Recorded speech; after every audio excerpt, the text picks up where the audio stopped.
Hello friends, welcome back to our channel Vlog Mania and our page Shan Porna Vlogs।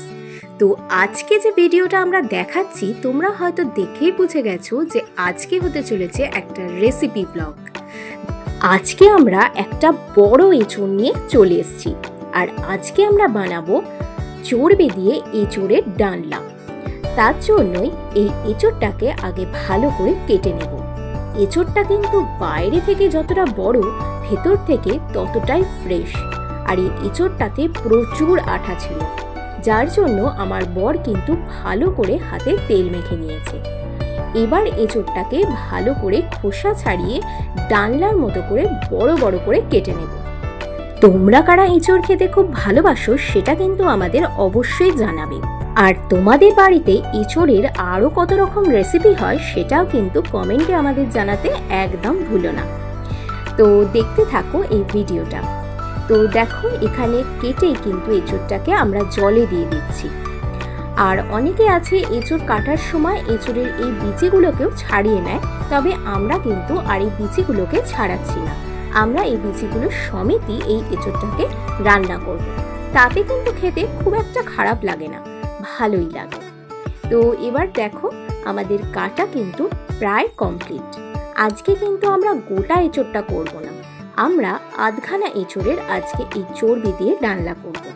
আর এই আর্ধেকটা এঁচড় আমরা অন্য আরেকটা রেসিপির জন্য তুলে রাখবো। তো এবার দেখো আলু আর এই এঁচড়টাকে ভালো করে সেদ্ধ করে নিয়েছি আমরা।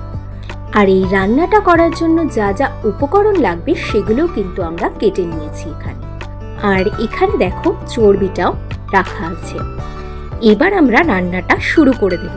আর তারই মধ্যে দেখো আমাদের এই রোজকার বন্ধু চলে এসছে জানলায় খাবারের খোঁজে। রোজ কিন্তু বাবা ওকে কিছু না কিছু খাবার দেয়। এবার দেখো একটা প্যানের মধ্যে সর্ষের তেল নিয়ে সেটাকে গরম করতে দিয়ে দিয়েছি। তেলটা একটু গরম হয়ে গেলে তার মধ্যে সেদ্ধ করে রাখা এঁচড়টা আর আলুটাকে আমরা দিয়ে দেব। এবার আলু আর এঁচড়টাকে ভালো করে ভেজে নেব। আর ভাজার সময় কিন্তু আমরা সামান্য একটু নুন আর সামান্য একটু হলুদ দিয়েছি। এবার আমরা আর একটা প্যানে তেল গরম করে নিয়ে তার মধ্যে শুকনো লঙ্কা, জিরে আর একটু মিষ্টি দিয়ে ভালো করে নেড়ে নেব। তারপরে এই পেঁয়াজগুলোকে দিয়ে দেব। আর পেঁয়াজগুলো একটু ভাজা ভাজা হয়ে গেলে তার মধ্যে দিয়ে দেব টমেটো, রসুন আর আদার একটা পেস্ট। এবার জিরে গুঁড়ো, ধনে গুঁড়ো, হলুদ গুঁড়ো আর পরিমাণ মতো লঙ্কা গুঁড়োর একটা জল দিয়ে পেস্ট বানিয়ে দিয়ে দেব তার মধ্যে। দিয়ে ভালো করে কষিয়ে নেব এই পেস্টটাকে। আর তার মধ্যে একটুখানি দিয়ে দেব শাহি গরম মশলা। এবার দেখো চর্বিটাকে আমরা দিয়ে দিলাম। এবার ভালো করে চর্বিটা দিয়ে মশলাটাকে ভালো করে কষিয়ে নেব। এবার এর মধ্যে দিয়ে দেব পরিমাণ মতো নুন। খাসির মাংসের চর্বি খেতে কিন্তু অনেকেই আছো যারা খুব ভালোবাসো, আর আমিও কিন্তু খাসির মাংসের চর্বি খেতে খুব ভালোবাসি। তাই চর্বি বা মেটে দিয়ে কোনো রেসিপি আমার খুব ফেভারিট। চর্বিটা কষানো হয়ে গেলে এবার এর মধ্যে ভেজে রাখা আলু আর এঁচড়টাও দিয়ে ভালো করে এটাকে মিশিয়ে নিতে হবে। আর যার মধ্যে আমরা আলু আর এঁচড়টাকে ভেজে রেখেছিলাম ওই পাত্রের মধ্যেই কিন্তু আমরা একটু জল গরম করে নিয়েছিলাম। আর এই রান্নাটা করতে আমরা সেই গরম জলটাই ব্যবহার করেছি।